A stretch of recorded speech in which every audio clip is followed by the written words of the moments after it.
Krishnamurti, in dialogue with Dr. Alan W. Anderson. J. Krishnamurti was born in South India and educated in England. For the past 40 years, he has been speaking in the United States, Europe, India, Australia, and other parts of the world. From the outset of his life's work, he repudiated all connections with organized religions and ideologies and said that his only concern was to set men absolutely, unconditionally free. He is the author of many books, among them The Awakening of Intelligence, The Urgency of Change, Freedom from the Known, and The Flight of the Eagle. This is one of a series of dialogues between Krishnamurti and Dr. Alan W. Anderson, who is professor of religious studies at San Diego State University, where he teaches Indian and Chinese scriptures and the oracular tradition. Dr. Anderson, a published poet, received his degree from Columbia University and the Union Theological Seminary. He has been honored with a Distinguished Teaching Award from the California State Universities. Mr. Krishnamurti, in this series of conversations, we've been exploring the general question of the transformation of man, a transformation which, as you say, is not dependent on knowledge or time. And as I recall, we arrived at a point that was very crucial, namely the one concerned with relationship and communication. I remember one point in our conversation together that was extremely instructive for me, a point at which, when you asked me a question, I began to answer it, and you interrupted me and reminded the viewers and me that the important thing here is not to finish out a theoretical construction, rather to attain to the right beginning point so that we don't go beyond where we haven't yet begun. This, as I repeat, was extremely instructive for me, and I was thinking, if it's agreeable with you, that it would be helpful today if we could begin at the point of a concern for communication and relationship, to go into that question, begin to unravel it. Unravel it, quite. I wonder, sir, what that word communication means. To communicate implies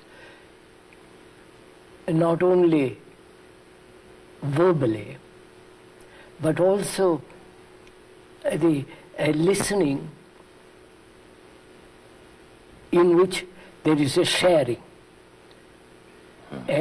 thinking together, not accepting to something that you or I say, but sharing together, thinking together, creating together.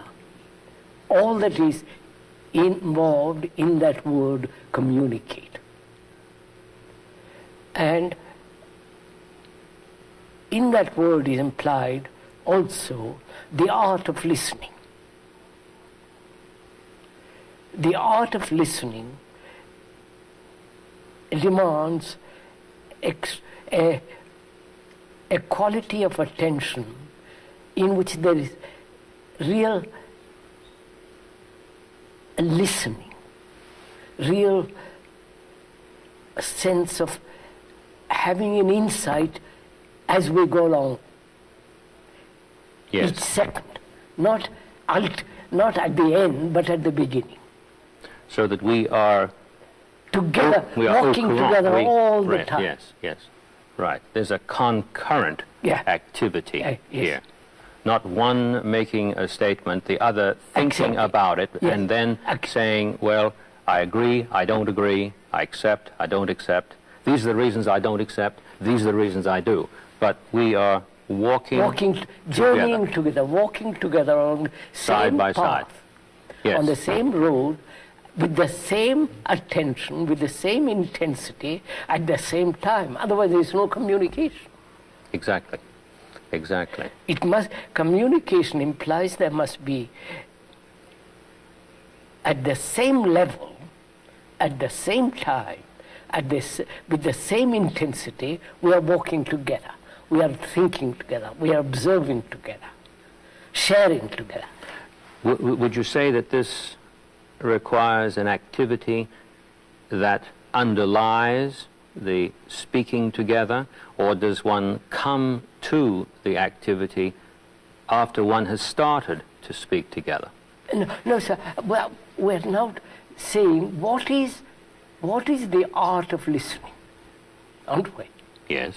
The art of listening implies, doesn't it, that there is not only the verbal understanding between you and me, because we're both speaking English, Yes. and we know the meaning of each word, more or less, and at the same time, we are sharing the problem together, sharing the issue together. Because, as you said, it's a matter of life and death. Absolutely. That's it. If you and I are both serious, we are sharing the thing. So, in communication, there is not only a verbal communication, but there is a non-verbal communication,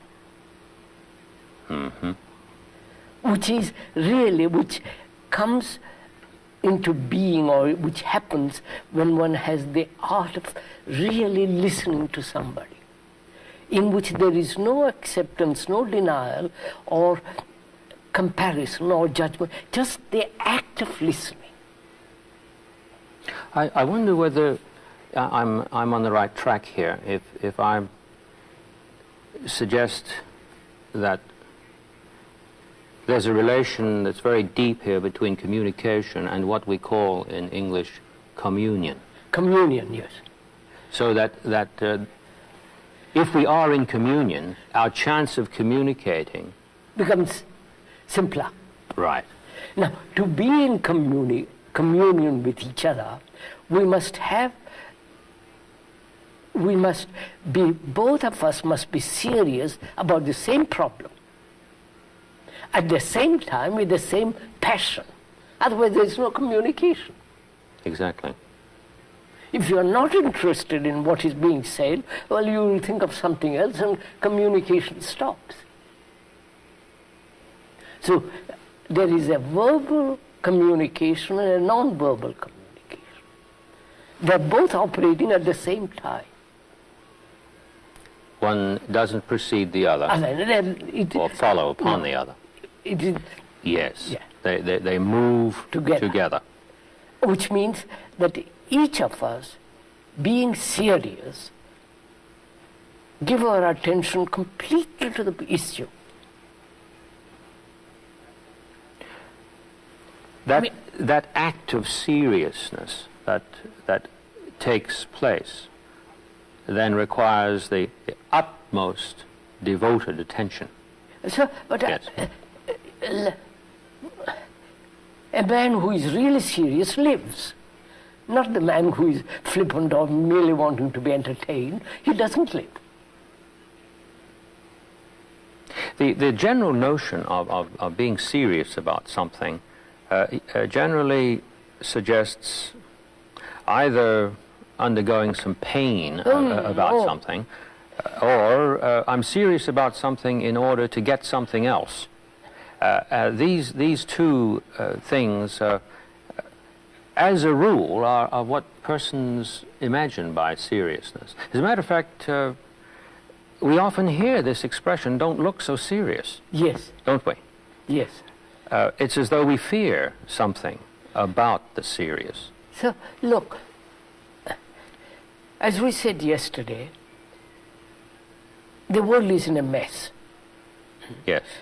And it's my responsibility, living in this world as a human being who has created this mess, it's my responsibility to be serious in the resolution of this problem. I'm serious. It doesn't mean I'm long-faced, I'm miserable, unhappy, or I want something out of it. It has got to be solved. It's like going, if one has a cancer, one is serious about it. You don't play around with it. Action in relation to this seriousness, then, is instantaneous. Obviously. Yes. This raises not an additional question. I don't mean to go beyond where we haven't begun in that sense, but time assumes for the serious person something very different for his undergoing than it would seem to be for the unserious person.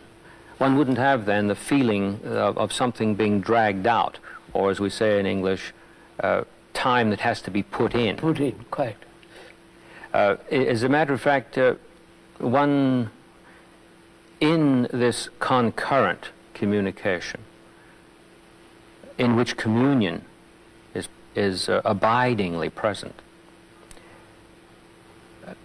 time as such would not in any way oppress. No, sir. No, sir. Am I... Quite right. But you see, sir, I'm trying to see what it means to be serious.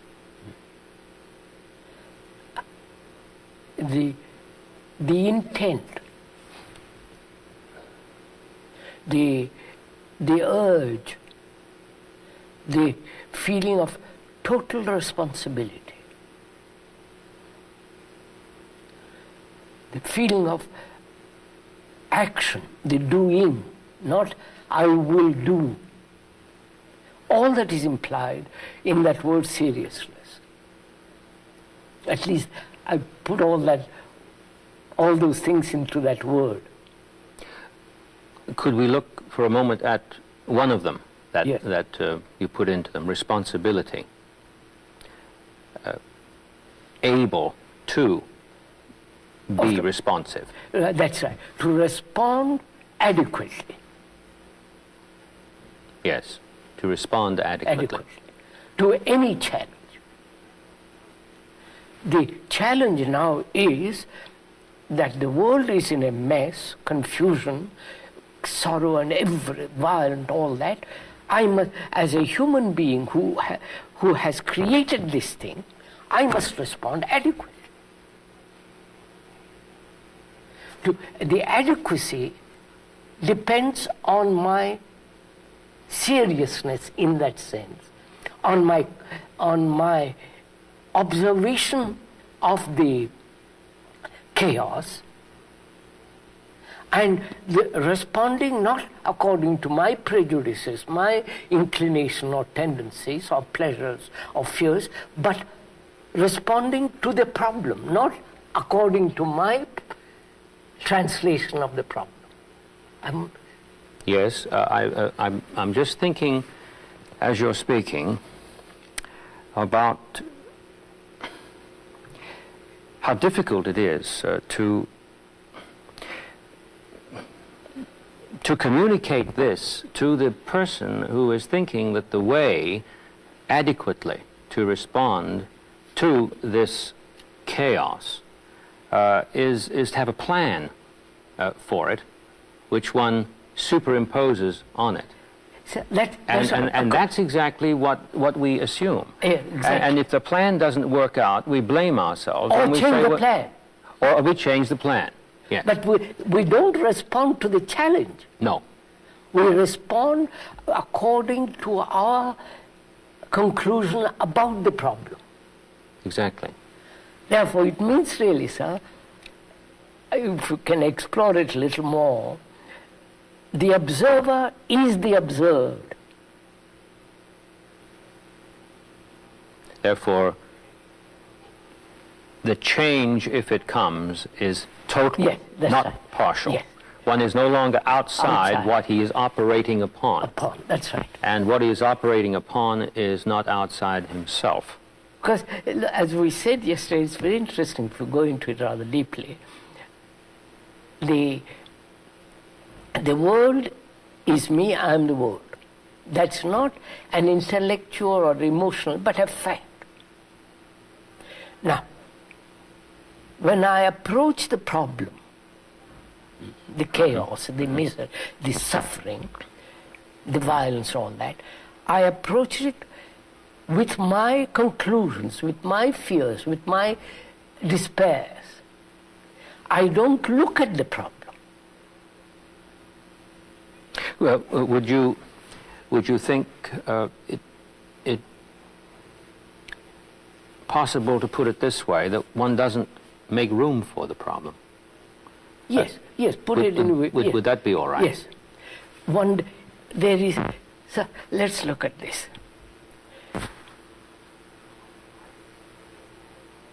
As a human being, one has created this misery, which is called the society in which we live. Mm-hmm.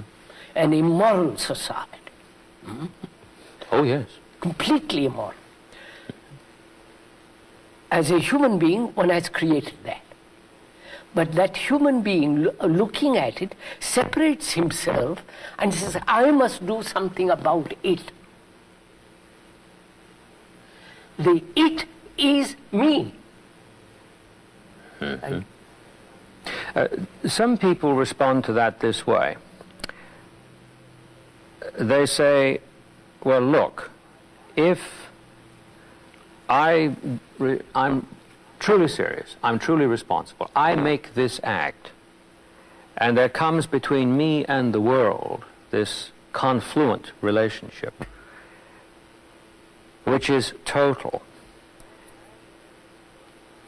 All the things that are going on out there that are atrocious, let's say 2,500 miles away from where I am, don't stop. Therefore, how can I say that the whole world is me and I am the whole world? This objection comes up again and again. I'm interested to know what your reply to that would be. Look, we are human beings irrespective of our labels. English, French, German, all the rest of it. Mm-hmm. Mm-hmm. A human being living in America or in India has the problems of relationship, of suffering, of jealousy, envy, greed, ambition, imitation, conformity, and all that are our problems, common to both of us. Yes. And when I say the world is me and the world, me is the world and the world I am, I see that as a reality, not as a concept. Mm-hmm. Now, my responsibility to the challenge, to be adequate, must be not in terms of what I think, but what the problem is. Mm-hmm. Mm-hmm. Yes, I follow you, I'm sure, here. I was thinking while you were saying that it might have been possible to answer the question that I posed, and I'm posing the question simply because I know some persons who might very well view this, who would raise that and want to participate with us in this conversation. I wondered whether you might have said that as soon as one puts it that way, one has already divorced himself. That's right. From the issue. That in the practical order, that question is an interposition that simply does not have a place in the activity that you are talking about. Yes, that's right. This is very interesting because it means that the person must suspend his disbelief. Or his belief. Or his belief. Yes. And observe the thing. And observe the thing. Which is not possible if the observer is different from the observed. Now, would you explore the practical aspect of this with me for a moment?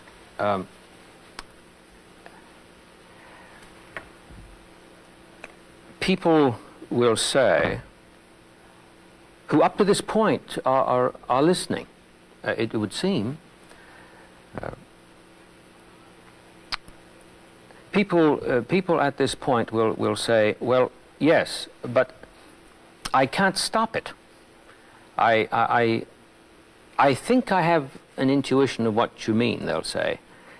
But the minute that I open myself, or begin to open myself, all these things seem to rush in on me. What I had hoped doesn't seem to take place. If I understand you correctly, they're really not doing what they claim that they're trying to do. That's right. So can we put it, this question differently? What is a human being to do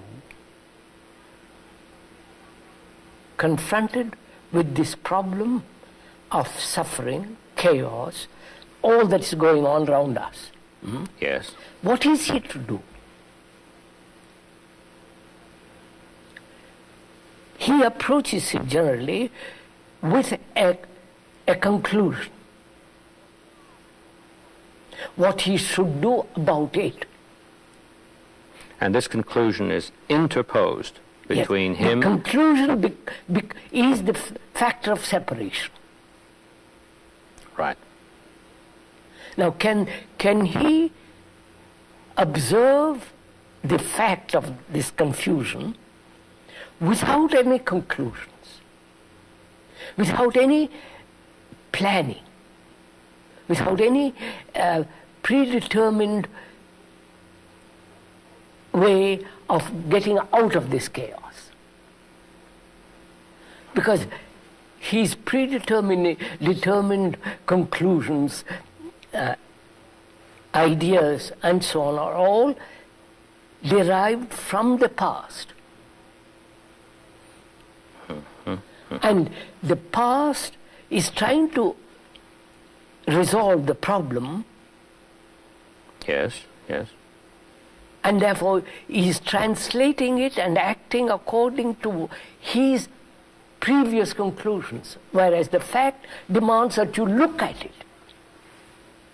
The fact demands that you observe it, that you listen to it.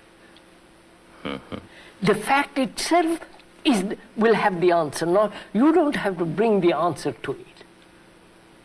I wonder if I'm making myself clear. Yes, I'm listening very, very hard. I really am.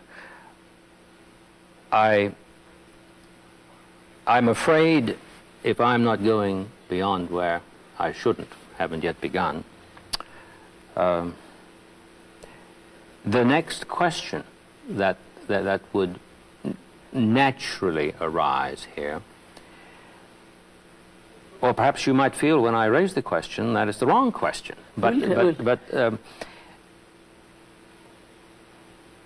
can one communicate in the sense that we have been unraveling this? One says, I don't know. It doesn't seem to me that I've done this. One says, I haven't done this yet. I can recognize all the things that have been described that are terrible. I don't recognize all the things that appear to be promised without suggesting that I am imagining them or projecting them out there. Clearly, if there's to be a change, it has to be a change that's altogether radical. Yeah. Now, I must start. So what do I do? There are two things involved, aren't there? First, I must learn from the problem, which means I must have a mind that has a quality of humility. It doesn't come to it, says, I know all about it. What he knows is merely explanations, rational or irrational. He comes to the problem with rational or irrational solutions. Therefore, he is not learning from the problem. The problem will reveal an infinite lot of things if I'm capable of looking at it and learning about it. And for that I must have a sense of humility. I'm saying, I don't know. This is a tremendous problem. Let me look at it. Let me learn about it. Not I come to it with my conclusions. Therefore, I've stopped learning about the problem. Are you suggesting that this act is a waiting on the problem to reveal itself? That's right. Therefore, I must be capable of looking at it. I cannot look at it if I come to it with ideas, with ideations, with meditations of all very kind and conclusion. I must come to it and say, look, what is it? Not learn, or I must learn from it, not learn according to some professor, some psychologist, some philosopher. Mm-hmm.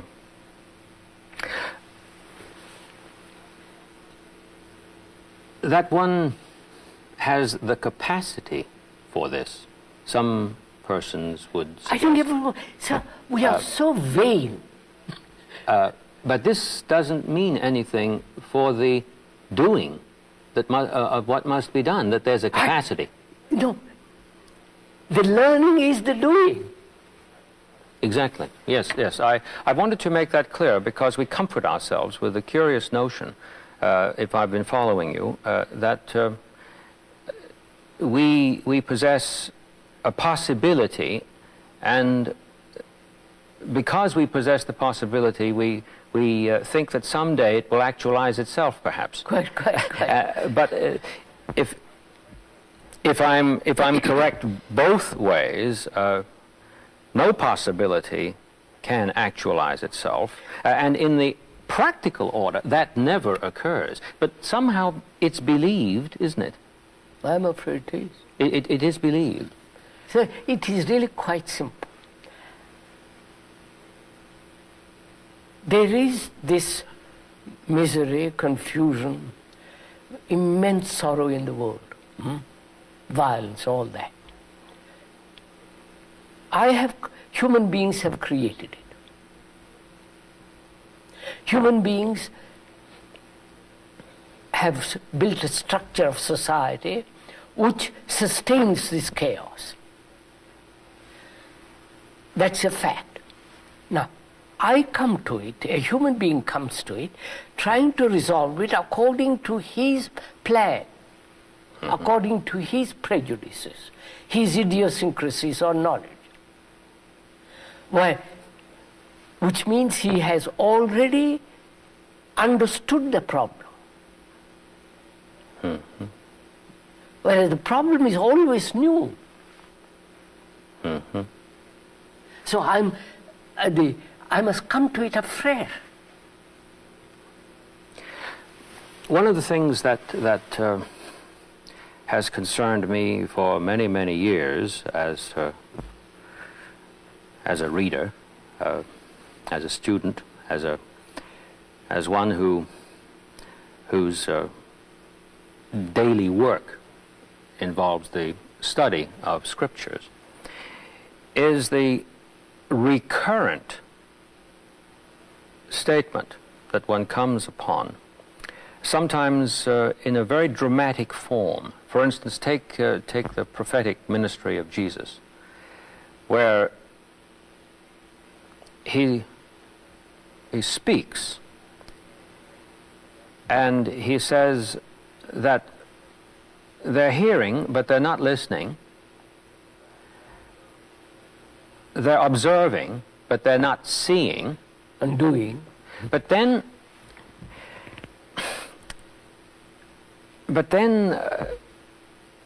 it seems that he doesn't say, in order to attain to that, do this. Oh, no. No, the closest he comes to it is through the analogy with the child. To have faith as a little child. Now, I don't want to talk about words here because that would be disastrous. I realize that. What's meant by faith here is not something that perhaps would be profitable to go into. But the analogy with the child suggests that the child is doing something that is lost somewhere along the way in some respect. I'm sure he didn't mean that there's a perfect continuity between the adult and the child, but why is it over the centuries that men have said this over and over again, namely, you're not listening, you're not seeing, and then they don't point to an operation, they point to an analogy, and then some of them don't even point to an analogy. They just hold up a flower. Sir, look, we live on words. Mm-hmm. Most people live on words. They don't go beyond the word. And what we are talking about is not only the word, the meaning of the word, the communication that exists in using words, but the non-verbal communication which is having an insight. That's what we're talking about all the time, so far. Yes. That is, the mind can only have an insight if it is capable of listening. Mm-hmm. And you do listen when the crisis is right at your doorstep. Now, I think I'm at a point here that is solid. Yeah. It's solid. Is it that we don't allow ourselves access to the crisis? That's all that's there continuously. It isn't a crisis that's episodic. No, the crisis is always there. It is all, right. Well, we're doing something to shut ourselves off from it, aren't we? Or we don't know how to meet it. We don't know, either we avoid it, or we don't know how to meet it, or we are indifferent. We have become so callous.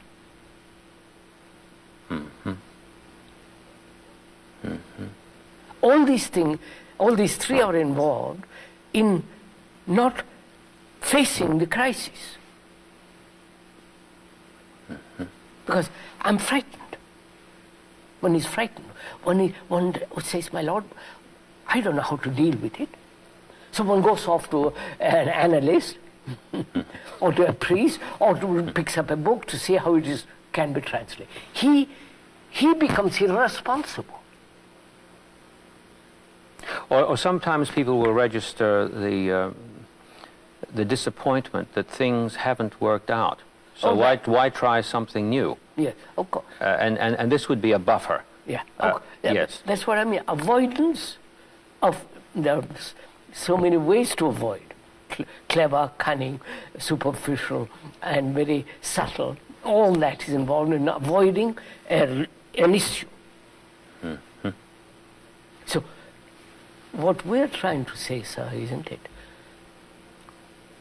The observer is the past, as we said yesterday. Yes. The observer is trying to translate and act according to the past. Mm-hmm. When the crisis arises. The crisis is always new. Otherwise, it's not a crisis. No, a challenge must be new, is new, and always new. But he translates it according to the past. Mm-hmm. Now, can he look at that challenge, that crisis, without the response of the past? May I read a sentence out of your book? I think that maybe this has a very direct relationship to what we're talking about.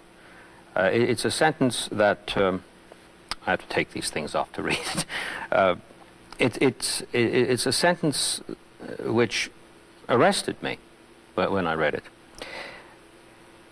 through negation, that thing which alone is the positive comes into being. That's right. May I read it again? Yes, sir.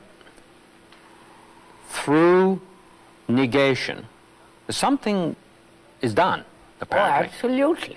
Right. So we're not leaving it at the point where we're saying simply words are of no consequence, therefore I will do something nonverbal, or I will say something because I never communicate with the nonverbal. That has nothing to do with it. Something must be done. Absolutely. There is an act. Yes. Life is action. Exactly. Isn't it just Now here, and I suppose I should say for our listeners and viewers that this is from The Awakening of Intelligence, I think the most recent publication of yours. And it's on page 196 in the chapter on freedom. Through negation, I take it that's a word for this act. For this act, that thing which alone is the positive. The word alone came over to me with the force of something unique. Yes, sir. Something that's not continuous with anything else. That thing which alone is the positive comes into being. There's no temporal hiatus here, so we're back to that thing we began with in our earlier conversations about not being dependent on knowledge and time. Could we look at this negation together for a moment? I have the feeling that if I've understood this correctly, that unless this, whatever it is that's called negation, is not an abiding activity, then communion and communication and the relationship that we were talking about just simply can never be reached. Sir, is that correct? quite. May I put it this way? I must negate, negate not intellectually or verbally, actually negate the society in which I live. The social, the implication of immorality, which exists in society, which is on which society is built, I must negate totally that immorality. That means I live morally. In negating that, the positive is the moral. I don't know. No, yes, no. I'm being quiet because I want to follow step by step. I don't want to go beyond what I haven't begun. Instance, I negate totally the idea of success. Yes, yes. I negate totally the idea. Yes. Not only in the mundane world, not only in the sense of achievement, in a world of money, position, authority, I negate that completely. And I also negate success in the so-called spiritual world. Oh yes, quite the temptation. Both are the same. Only I call this spiritual and I call that physical, more mundane. So, in negating success, achievement, there comes an energy. Through negation, there is a tremendous energy to act totally differently, which is not in the field of success, in the field of imitation, conformity, and all that. So, through negation, the actual negation, not just ideal negation, through actual negation, that which is immoral, morality comes into being. which is altogether different from trying to be moral. And that's of course. Trying to be moral is immoral. Yes. May I try to go into this another step? Yes. At least it would be a step for me. There's something that I intuit here as a double aspect to this negation. I'd like very much to see whether this is concurrent with your own feeling about this. I was going to say statement, and I stopped myself.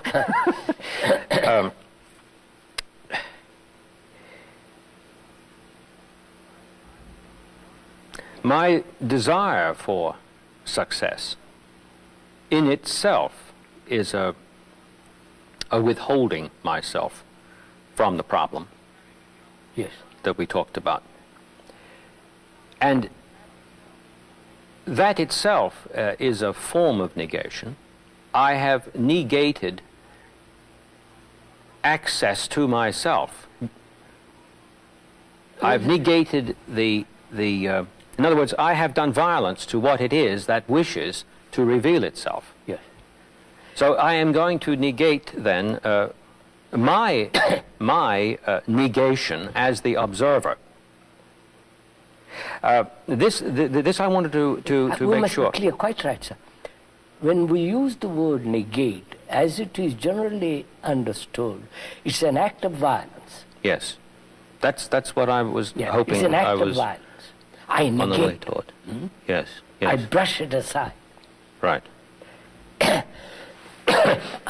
We are using the word negate not in the violent sense, but the understanding of what success implies. The understanding of what success implies. The me who is separate from you, wanting or desiring success which will put me in a position of authority, power, prestige. So I am, in negating success, I am negating my desire to be powerful, which I negate only when I've understood the whole process that's involved in achieving success. In achieving success is employed ruthlessness, Yes. lack of love, lack of immense consideration for others, lack of and sense of conformity, imitation, accepting the social structure, all that is involved, and the understanding of all that. When I negate success, it is not an act of violence. On the contrary, it's an act of tremendous attention.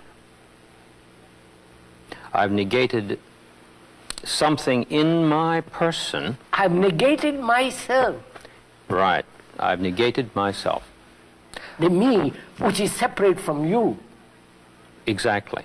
and therefore I've negated violence which comes about when there is separation. Would you use the term self-denial here? Not in the sense of how it has been received down the line, No, but that if there's anything to what has been stated in the past, could a person who saw that word, self-denial, read that word in this context that you're I'm afraid using? he wouldn't. Self-denial means sacrifice, pain, lack of understanding. But if he heard what you're saying, Then why use another word when you have understood this thing? well, maybe he'd want to Confirmation. He'd want to communicate with someone. I would say, but change the word so that we both understand the meaning of self-denial. I mean, all religions have based their action on self-denial, sacrifice. Deny your desire, deny your looking at a woman, or deny riches, take a vow to poverty, you know, all the vow of poverty, vow of celibacy and so on. All those are all a kind of punishment. A distorting of a clear perception. If I see something clearly, the action is immediate.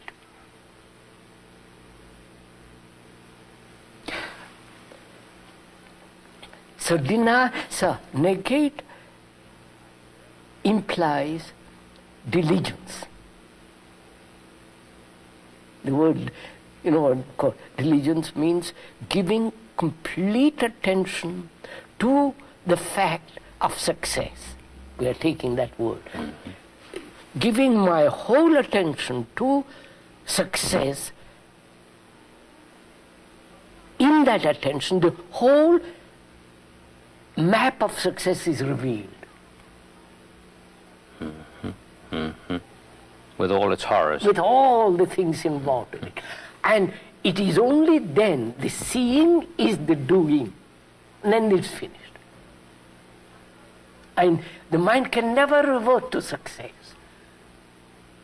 And therefore become bitter, all the things that follow. What you're saying, I take it, is that once this happens, it's finished. There is no reversion. Of course not. Take, for instance, sir. It isn't something that one has to keep up. Of course not. Well, fine. I'm delighted we've established that. Now, take, for instance, what happened. In 1928, I happened to be the head of a tremendous organization, a religious organization. And I saw around me various religious organizations, sects, Catholic, Protestant, and I say, all trying to find truth. So I said, no organization can lead man to truth. So I dissolved it. Property, an enormous business, all that. I can never go back to it. When you see something as poison, you won't take it again. You shouldn't say, by Joe, I made a mistake, I should go back. And it's like seeing danger. When you see danger, you never go near it again.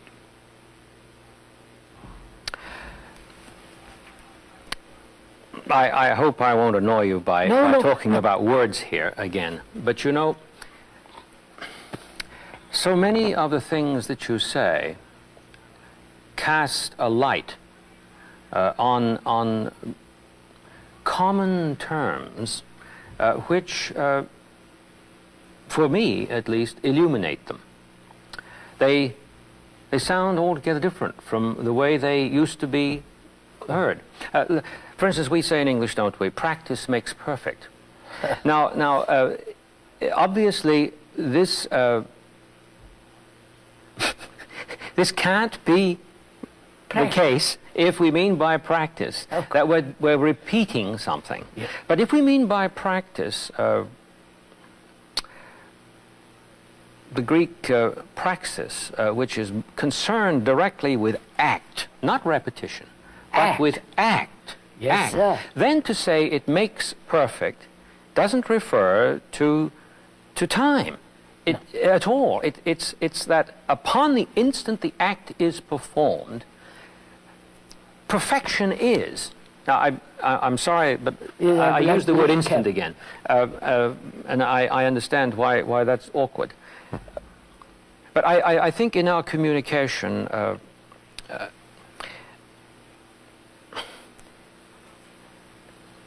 the concern for the word here is one that surely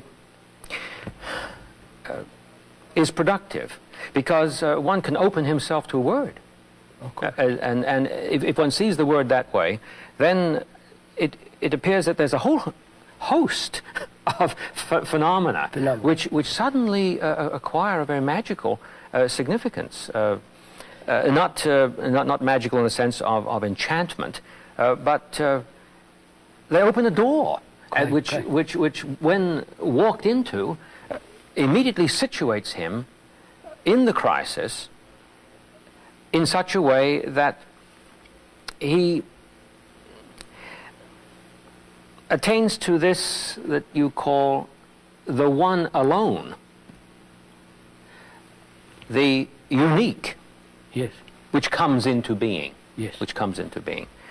So, sir, can we now go back now or go forward to the question of freedom and responsibility in relationship? That's what we left off yesterday. Right. Yes, and that was quoted from the chapter on freedom. Yeah. Yes. First of all, can we go into this question of what it is to be responsible? I should like that. Mm-hmm. Because I think that is what we are missing in this world and what is happening now. We don't feel responsible. We don't feel we are responsible because the people in position, in authority, politically, religiously, are responsible. We are not. Mm-hmm. That's a general feeling that's all over the world. Because those over there have been delegated to do a job by me. Yes. And scientists, politicians, the educational people, the religious people, they are responsible, but I know nothing about it, I just follow. That's the general attitude right through the world. Oh, yes. Mm-hmm. Oh, yes. Solzhenitsyn, you follow the whole thing. Right. One feels he gets off scot-free that way, because it's the other one's fault. Yeah, so I make myself irresponsible. Mm-hmm. By delegating responsibility to you, I become irresponsible. Mm-hmm. Whereas now we are saying, nobody is responsible except you. Uh-huh. Because you are the world, and the world is you. You have created this mess, you alone can bring about clarity. Therefore you are totally, utterly, completely responsible, and nobody else. Uh-huh. Now, that means you have to be a light to yourself. Not the light of a professor or an analyst or a psychologist or the light of Jesus or the light of the Buddha. You have to be a light to yourself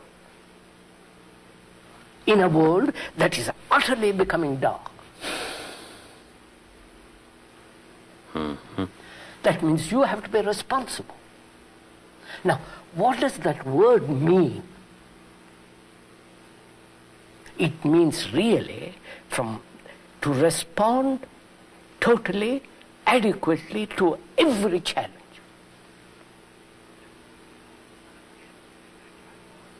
Mm-hmm. You cannot possibly respond adequately if you are rooted in the past.